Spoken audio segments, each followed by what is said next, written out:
विज्ञान से आत्मनिर्भर भारत की 2 भागों की ये श्रृंखला विज्ञान और प्रौद्योगिकी पर केंद्रित है। जमीनी स्तर पर विज्ञान और प्रौद्योगिकी का उपयोग कैसे किया जाता है, इसे देखने के लिए हमने रक्षा मंत्रालय और भारतीय सेना के एक अभिन्न अंग सीमा सड़क संगठन के साथ हिमालय की गोद में बसे दिलकश राज्य सिक्किम की यात्रा की। भारत के उत्तर पूर्वी राज्य सिक्किम को कुदरत की लुभावनी पर्वतमालाओं के परिदृश्य, उपोष्ण कटिबंधीय जलवायु, समृद्ध जैव विविधता और दुनिया के तीसरे सबसे ऊंचे पर्वतीय शिखर कंचनजंगा का उपहार मिला है। लेकिन इस तरह की जलवायु और भौगोलिक विशेषताएं बीआरओ के इंजीनियरों के सामने कठिन चुनौतियां पेश करती हैं। इन इंजीनियरों के कंधों पर तिब्बत स्वायत्त क्षेत्र की सीमा पर बसे इस सामरिक महत्व के इस राज्य में सड़क और पुलों के निर्माण की जिम्मेदारी है।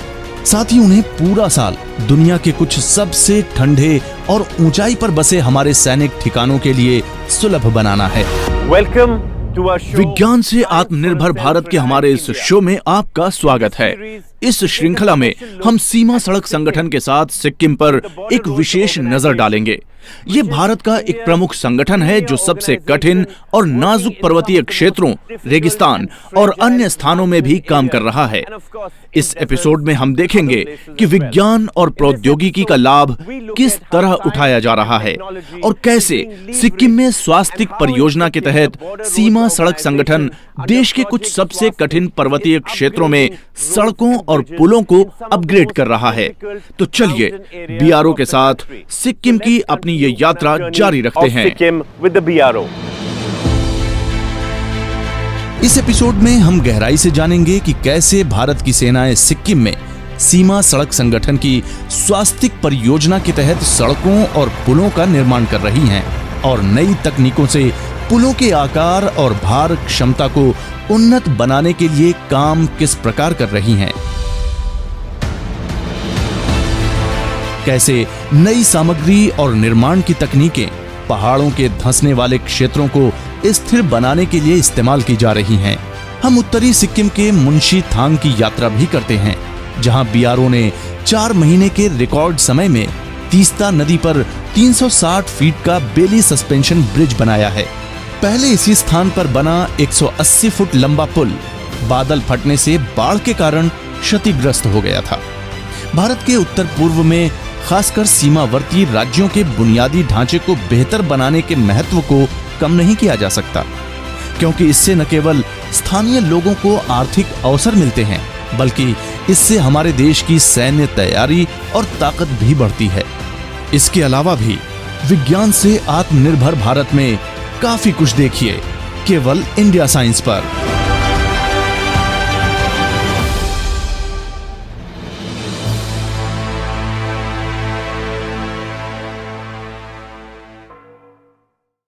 In this state, the importance of bridges. इस राज्य में ब्रिज के महत्व पर बहुत जोर दिया जाता है।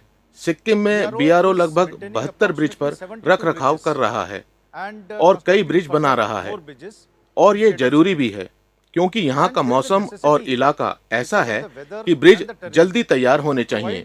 इसलिए बीआरओ मुख्य रूप से इक्विपमेंट ब्रिजेस पर बहुत ज्यादा भरोसा करता है। बेली ब्रिज, एक्स्ट्रा वाइड बेली ब्रिजेस और बेली सस्पेंशन ब्रिजेस ऐसे ही ब्रिज हैं। अब बीआरओ ने आरसीसी से स्थायी पुल बनाने भी शुरू कर दिए हैं। धीरे धीरे हम खुले और मजबूत नींव वाले कैंटिलीवर टाइप के ब्रिज बनाने पर भी काम कर रहे हैं। Cantilever type bridges with open end well foundation. उत्तर पूर्वी भारत के बाकी हिस्सों की तरह सिक्किम में भी मॉनसून के दौरान लगातार भारी बारिश होती है, जिससे यहाँ के सड़क नेटवर्क और पुलों को काफी नुकसान पहुँचता है। कभी कभार बादलों के फटने, बारिश की तीव्रता और अचानक बाढ़ आने से बड़े बड़े पुल या तो क्षतिग्रस्त हो जाते हैं या बह जाते हैं। ज्यादातर हिमालय पर्वत श्रृंखला की तरह उत्तरी सिक्किम जिले में भारी और लगातार वर्षा होने की संभावना रहती है, लेकिन अक्सर बादल फटने से ज्यादा तबाही मचती है। जून 2019 में ऊपरी मुंशी थांग क्षेत्र में बादल फटने से कहर बरपा था। शक्तिशाली तीस्ता नदी के झरने की तरह बहने वाले पानी की मात्रा और तीव्रता ने अपने रास्ते में पड़ने वाली हर चीज को तबाह कर दिया था, जिसमें 180 फुट वाला एक विशाल स्टील का पुल भी था, जिसकी वजह से आगे के सीमा क्षेत्रों तक जाने का सड़क मार्ग टूट गया। उत्तरी सिक्किम अपनी मनमोहक घाटियों, वनस्पतियों और जीवों के अलावा बादल फटने, भूस्खलन और पहाड़ी क्षेत्रों के धंसने के लिए भी जाना जाता है। इसलिए खासकर मानसून के मौसम में इन राष्ट्रीय राजमार्गों को खुला रखना हमारे लिए एक बड़ी चुनौती है। इसलिए हर मौसम में हमें सड़कों को खुला रखने के लिए अपने उपकरणों को यहाँ पूर्व स्थिति में रखना पड़ता है। इसके लिए हमारी मानक संचालन प्रक्रियाएं होती हैं। हमारे पास अपनी मानसून कार्य योजना भी होती है और हम उसी के हिसाब से काम करते हैं। भारत मौसम विज्ञान विभाग 1 घंटे में 20 से 30 किलोमीटर के क्षेत्र में 100 मिलीमीटर बारिश होने की किसी भी घटना को बादल फटने के रूप में परिभाषित करता है। एक बादल का फटना तब माना जाता है जब नमी ले जाने वाली हवा एक पहाड़ी इलाके में ऊपर उठती है, जिससे बादलों का एक ऊर्ध्वाकार स्तंभ बनता है, जिसे कपासी वर्षी मेघ कहा जाता है। ऐसे बादल आमतौर पर बारिश, तूफान और बिजली से बनते हैं। बादल की इस ऊपर की ओर होती गति को ओरोग्राफिक लिफ्ट के रूप में जाना जाता है। इन तूफानों में हवाएं उग्र रूप से उठती हैं, जिससे कभी कभी संघनित वर्षा की बूंदें जमीन पर गिरने से रुक जाती हैं। इस प्रकार ऊपर पानी की एक बड़ी मात्रा जमा हो सकती है और यदि ऊपर का प्रवाह कमजोर हो जाता है तो पूरा पानी एक ही बार में गिर पड़ता है। काफी भारी होने के बाद एक छोटे से क्षेत्र में पहाड़ियों और घाटियों में फंसे इन भारी और अस्थिर बादलों से तूफानी बारिश होती है। सबसे विनाशकारी बादल फटने की घटनाओं में एक 2013 में उत्तराखंड के केदारनाथ में हुई थी, जिसमें 5000 से अधिक लोग मारे गए थे और नदी घाटी में काफी बड़े पैमाने पर नुकसान हुआ था। इसकी वजह से कई दिनों और महीनों तक यातायात बाधित रहा है। इस तरह के कठिन, लहरदार और खड़े पहाड़ों में पारंपरिक पुलों का निर्माण और रखरखाव करना एक बड़ा और समय लेने वाला काम है, क्योंकि इसमें भारी मशीनरी के परिवहन, कच्चे माल और प्रशिक्षित कर्मियों की जरूरत होती है।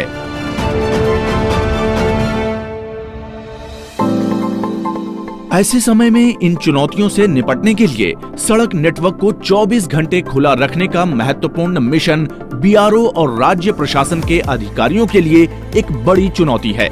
ये सड़कें और पुल यहाँ से आगे के क्षेत्रों में आपूर्ति और संचार को बनाए रखने में बहुत महत्वपूर्ण है। इसलिए सीमा सड़क संगठन इनके क्षतिग्रस्त होने या नष्ट हो जाने पर रिकॉर्ड गति से पुलों के निर्माण में पारंपरिक और अभिनव दोनों तरह के समाधानों पर काम करता है। आपातकालीन आधार पर बीआरओ जिस तरह से पुल बनाता है, उसमें बेली ब्रिज, सस्पेंशन ब्रिज और बड़े मॉड्यूलर ब्रिज शामिल हैं। इनसे यहाँ रहने वाले सशस्त्र बलों और नागरिकों की आवश्यकताओं को पूरा किया जाता है। बेली ब्रिज एक प्रकार का पोर्टेबल, पहले से बना टेकदार पुल होता है। इसे तेजी से खड़ा करने के लिए डिजाइन किया गया है। ये स्टील के जाल से बना अस्थायी पुल होता है। इसका उपयोग विशेष रूप से सैन्य अभियानों, दूर दराज और दुर्गम क्षेत्रों में किया जाता है। इसके मॉड्यूलर घटकों के निर्माण और संयोजन में सरलता, इसके खंडों के बिना भारी उपकरणों के कम से कम सहायता के खड़ा होने और आसानी से जोड़ने की क्षमता के कारण बेली ब्रिज आज भी दुनिया भर में बड़े पैमाने पर उपयोग किए जाते हैं। ये एक साधारण थ्रू टाइप ब्रिज है, जिसमें भार वाहन करने वाले दो जालीदार गर्डर्स के बीच सड़क मार्ग होता है। जालीदार गर्डर्स कई समान पैनलों से बने होते हैं, जो पिन की सहायता से आखिर तक जुड़े होते हैं, ताकि एक छोर से दूसरे छोर तक गर्डर को मजबूत बनाया जा सके। रोड बेयरर्स यानी ट्रांसम्स को ट्रस पैनल के निचले कार्ड में रखा जाता है। मुख्य गर्डरों को जोड़ने और अलग करने के साथ साथ चेचिस को सहारा देने के लिए स्ट्रिंगर को भी साथ रखना होता है।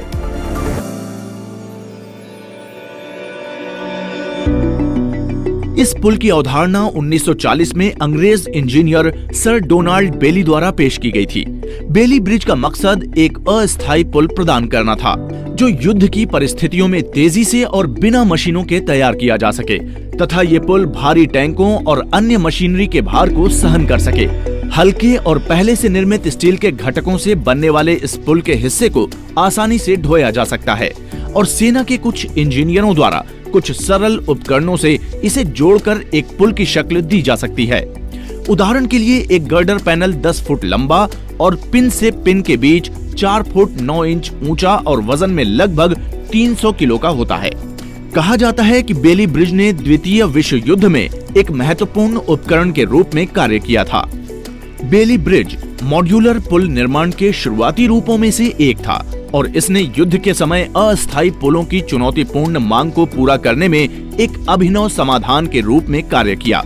इस पुल के विचार को इतना सफल बनाने की वजह थी दूरस्थ क्षेत्रों में इसकी उपयोग क्षमता और ऐसी परिस्थितियों में जहां अन्य उपकरणों का परिवहन सीमित और अनुपलब्ध था, वहां इसे आसानी से तैयार किया जा सकता था। आज भी इसी अवधारणा का उपयोग ग्रामीण क्षेत्रों तक पहुंच बनाने या निर्माणाधीन संरचनाओं में अस्थायी तौर पर भी किया जाता है। मूल ब्रिज में 3 मुख्य भाग होते हैं: पूर्व निर्मित पैनल, ट्रांसम और स्ट्रिंगर। पुल को मजबूती साइड के पैनलों से मिलती है। एक पैनल लगभग 10 फुट लंबा यानी 3 मीटर, 5 फुट ऊंचा यानी 1.5 मीटर, आयताकार क्रॉस ब्रेस्ड होता है। इसका वजन लगभग 300 किलोग्राम होता है और इसे 6 लोग उठा सकते हैं। पैनल मिश्रित स्टील धातुओं से बना होता है। प्रत्येक पैनल के ऊपर और नीचे के तार में इंटरलॉकिंग लग्स होते हैं जिन्हें पिन से जोड़ा जा सकता है। पुल के फर्श में कई ट्रांसम होते हैं जो पूरे पुल में लगे होते हैं। उनके बीच में नीचे की ओर स्ट्रिंगर लगे होते हैं जिससे एक वर्ग बनता है। ट्रांसम पैनल के निचले कार्ड पर टिके होते हैं और क्लैंप्स उन्हें एक साथ जोड़े रखते हैं। स्ट्रिंगर्स को पूरे संरचनात्मक फ्रेम के ऊपर रखा जाता है और लकड़ी के तख्तों को एक समतल रोड के रूप में स्ट्रिंगर्स के ऊपर रखा जाता है।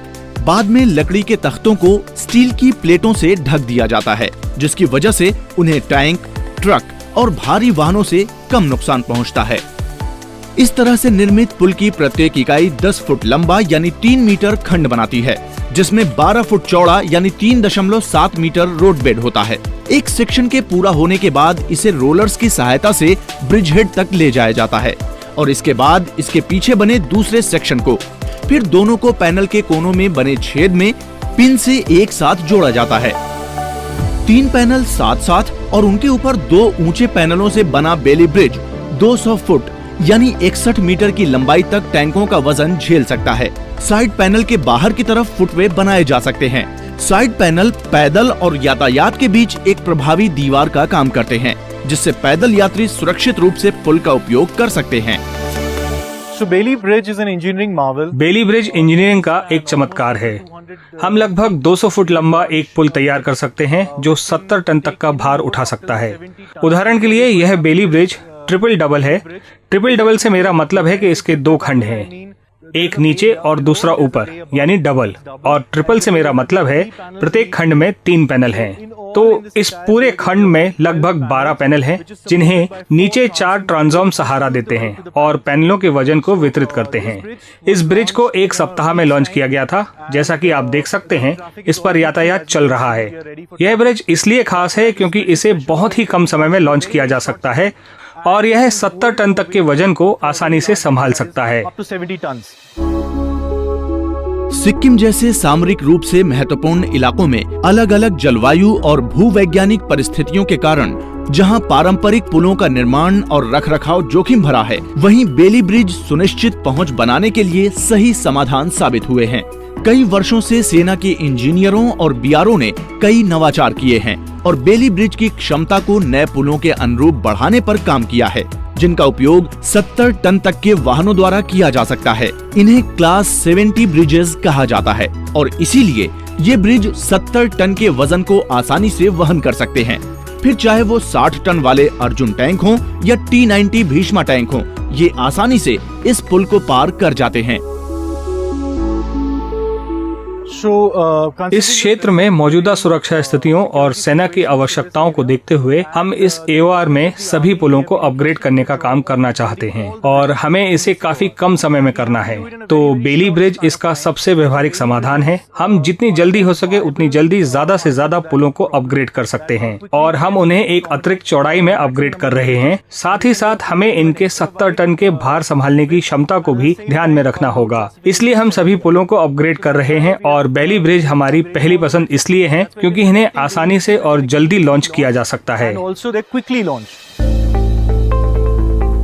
जून 2019 में ऊपरी घाटी में बादल फटने की एक बड़ी घटना हुई थी, जिससे उत्तरी सिक्किम जिले के मुंशीथांग में 180 फीट वाला स्टील का पुल नष्ट हो गया, जिसकी वजह से इस महत्वपूर्ण सड़क का संपर्क टूट गया।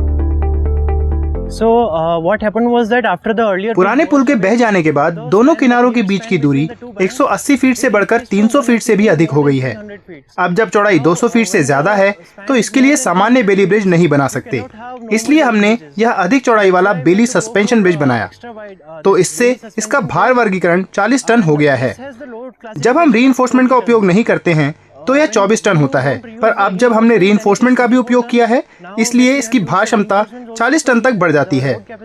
इस पुल का पूरा निर्माण कंक्रीटिंग से शुरू करके अंत तक इसमें लगभग 4 महीने लग गए।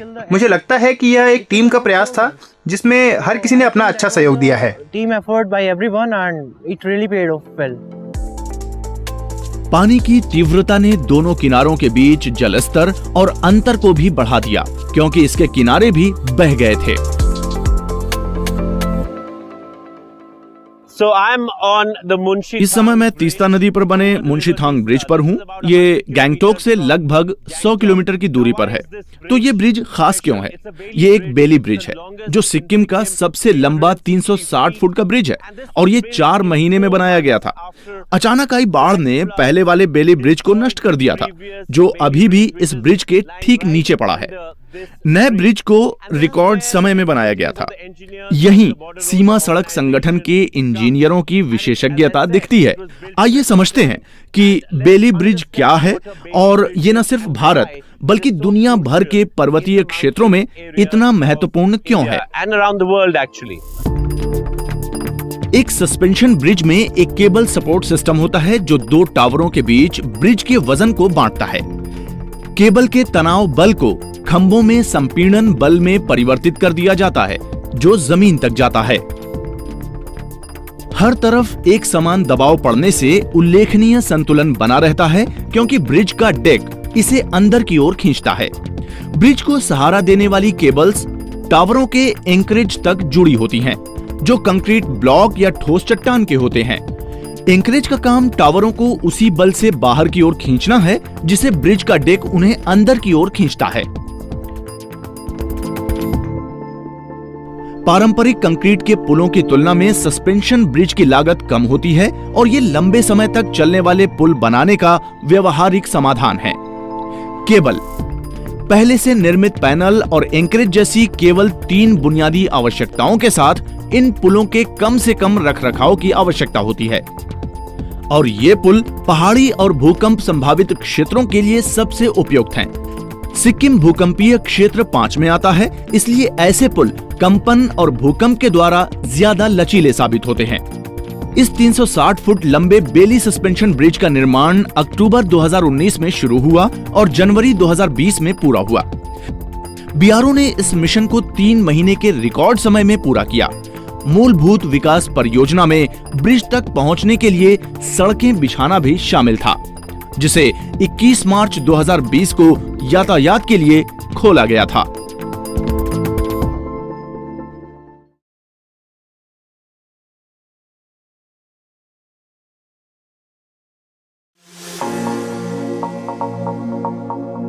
सिक्किम के इन पहाड़ी इलाकों में बीआरओ के सामने एक बड़ी चुनौती न केवल सड़क बनाने की है, बल्कि पूरा साल उनका रखरखाव करने की भी है। ये काम तब और भी मुश्किल हो जाता है जब सड़क के बड़े हिस्से और पहाड़ के किनारे धंसने या ढहने लगते हैं और अपनी मौलिक स्थिरता खो देते हैं। हिमालय पर्वत श्रृंखला जैसे नाजुक भूगर्भीय क्षेत्रों में धंसने या ढहने की समस्या आम है।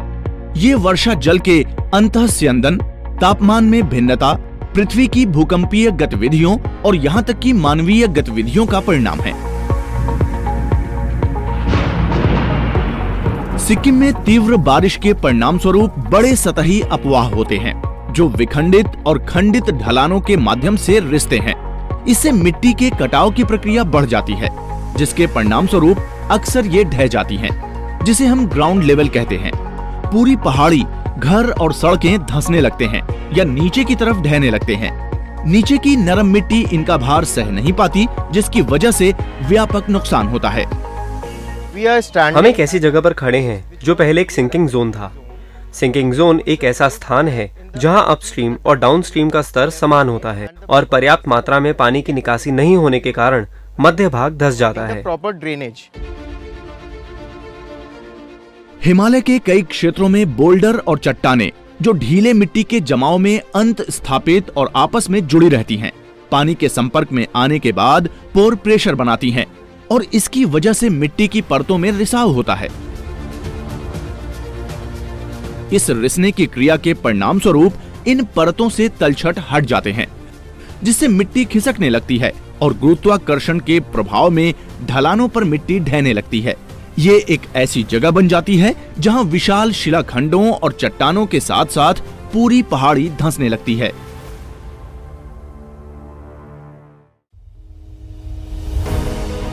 जमीन के धंसने की सीमा और चुनौती को जानने तथा बीआरओ कैसे इन ढलानों को स्थिर करने के लिए अधिक स्थायी विकल्प खोजने का काम कर रहा है, हम उत्तरी सिक्किम के रालाब रंगथु गांव की यात्रा करते हैं।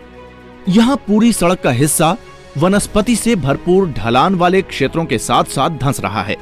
ये विशेष रूप से खतरनाक है क्योंकि इस पहाड़ी किनारे पर कई घर बने हैं। आज से 10-15 साल पहले यहाँ पर एक स्लाइडिंग आया था। यहाँ पर एक स्लाइडिंग जोन ही घोषित हम लोगों ने किया, गांव के लोग ने किया, और अभी ये बीआरओ बहुत अच्छा काम कर रहा है हमारे हिसाब से, गांव के हिसाब से, क्योंकि यहाँ पर इतना स्लाइडिंग हो जाता था। और इधर का घर भी देख सकते हैं, ये बाई तरफ घर भी देख सकते हैं, बहुत ये क्रैक हुआ है ये स्लाइडिंग की वजह से। अभी ये नया टेक्नोलॉजी हम देख रहे हैं, अब हम उम्मीद करते हैं ये टेक्नोलॉजी के हिसाब से अब ये हमारा समस्या का समाधान हो सकता है। अक्सर धंसने व सड़क और ढलानों को स्थिर बनाने की इस समस्या का स्थायी समाधान खोजने के लिए बीआरओ ने जियोसेल के उपयोग से एक समग्र दीवार जैसी संरचना बनाने की बिल्कुल नई तकनीक को अपनाया है। जियोसेल्स HDPE हाई डेंसिटी पॉलीएथिलीन से बने 3D मधुमक्खी के छत्ते जैसी संरचनाएं हैं। ये पिंजरे जैसी संरचनाएं दानेदार सामग्री से भरी होती हैं, जो स्थानीय रूप से उपलब्ध मिट्टी या रेत होती हैं। इसकी वजह से मिट्टी की गति में स्थिरता आती है। सेल्स की दरारों को जरूरी पोषक तत्व मिलते हैं और इनसे पानी तथा मिट्टी के जीव बिना किसी बाधा के गुजर सकते हैं। सभी तरह की संरचनात्मक डिजाइन की जरूरतों को पूरा करते हुए इस धंसते इलाकों में दीवारों को बनाए रखने के लिए बहुस्तरीय जियोसेल एक आदर्श समाधान साबित हुए हैं। डिजाइन का सिद्धांत पारंपरिक ग्रेविटी वॉल के समान ही है। इस तकनीक में दीवारों के सेक्शन को जियो सिंथेटिक अर्थ इन्फोर्समेंट लेयर से समेकित किया जाता है। दानेदार सामग्री से भरे जियोसेल की कई परतें एक दूसरे के ऊपर खड़ी होती हैं। जियोसेल्स में बने छिद्र ये सुनिश्चित करते हैं कि दीवार के पीछे द्रव स्थैतिक दबाव समाप्त हो जाएं। इस समाधान में जियो टेक्सटाइल, जियो ग्रिड, एंकर और जल निकासी के लिए नालियों जैसे सामान्य तत्वों का उपयोग किया जाता है। इससे भूजल स्तर को नियंत्रित किया जाता है और संरचनात्मक स्थिरता को बढ़ाया जाता है। इसलिए मिट्टी को अक्षुण्ण और स्थिर रखने के साथ साथ जियोसेल सतह सामग्री की तनन सामर्थ्य में सुधार करने में भी मदद करते हैं और इसके परिणाम स्वरूप सड़क की सतह पर कम गड्ढे या अवदाब पड़ता है। पहाड़ियों में कुछ स्थानों पर पानी के निकास की व्यवस्था न होने के कारण वो इलाका धंस जाता है और इन स्थानों पर यदि हम सामान्य कंक्रीट की दीवारें बनाते हैं जिससे पानी का पर्याप्त निकास नहीं होता, तो ये संरचनाएं फेल हो जाती हैं और ये इलाका फिर से धंस जाएगा। इसलिए ऐसी जगह पर हमें जियो सिंथेटिक्स का उपयोग करना चाहिए। इस कार्य को करने के लिए जियो टेक्सटाइल, जियो वेब और जियो ग्रिड का उपयोग किया जाता है और इसके संयोजन से हम एक जियो सिंथेटिक संरचना बनाते हैं जो कि एक समग्र संरचना है। आप हमारे लोगों को यहाँ काम करते हुए देख सकते हैं और जब हम इसे भरते हैं तो ये समग्र संरचना बन जाती है और इसे भरकर हमने इसके स्तर को 3 मीटर तक बढ़ा दिया है, जिससे इसके धंसने की क्रिया रुक जाती है।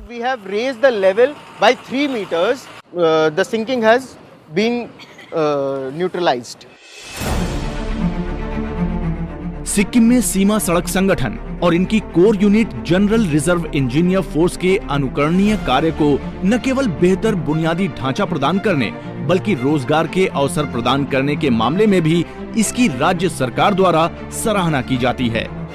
नया टेक्नोलॉजी में इनका बहुत एडवांस है, क्योंकि ब्रिज वगैरह बनाने में, इंफ्रास्ट्रक्चर रोड बनाने में, जिस प्रकार से ग्रेडेंस बनाता है, जिस प्रकार से उनका अलाइनमेंट है, जिस प्रकार का जो बनाना पड़ता है इंफ्रास्ट्रक्चर जो ब्रिज वगैरह में है, इनके एकदम स्मूथ से है और हाई टेक्नोलॉजी है।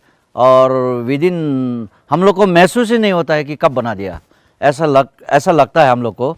तो इनमें छुट्टी वगैरह कुछ नहीं होता है, हमेशा इन लोग का रहता है। और आत्मनिर्भर में हम लोग का इधर में खेती वगैरह तो कुछ नहीं होता, पहले बहुत खेती होता था, लेकिन अभी कुछ सर्टन 10 साल से इधर खेती बिल्कुल ही स्टॉप हो गया, कार्डमम ख़त्म हो गया, हमारा खेती सब खत्म हो गया। लेकिन ग्रेप आने के बाद इनको हम लोग को काम भी, जॉब का अपॉर्चुनिटी भी बहुत मिलता है, एम्प्लॉयज़ में भी बहुत इन लोग इंगेज करके रखा है, इसलिए भी बहुत अच्छा से हम लोग को स्मूथ है और बहुत हम लोग यहाँ का जनता बहुत खुश है।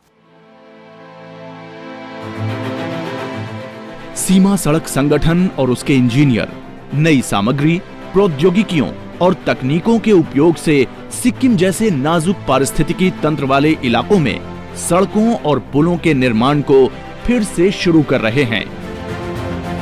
बीआरओ ने हमारे सीमावर्ती क्षेत्रों में बुनियादी ढांचे को बढ़ाने में बड़ी सफलता हासिल की है और इस प्रकार हमारे देश को अधिक सुगम बनाया है। आखिरकार एक आत्मनिर्भर गणतंत्र भारत के लिए उसकी सीमाओं से लगे क्षेत्र की सुरक्षा और स्थिरता बेहद जरूरी है।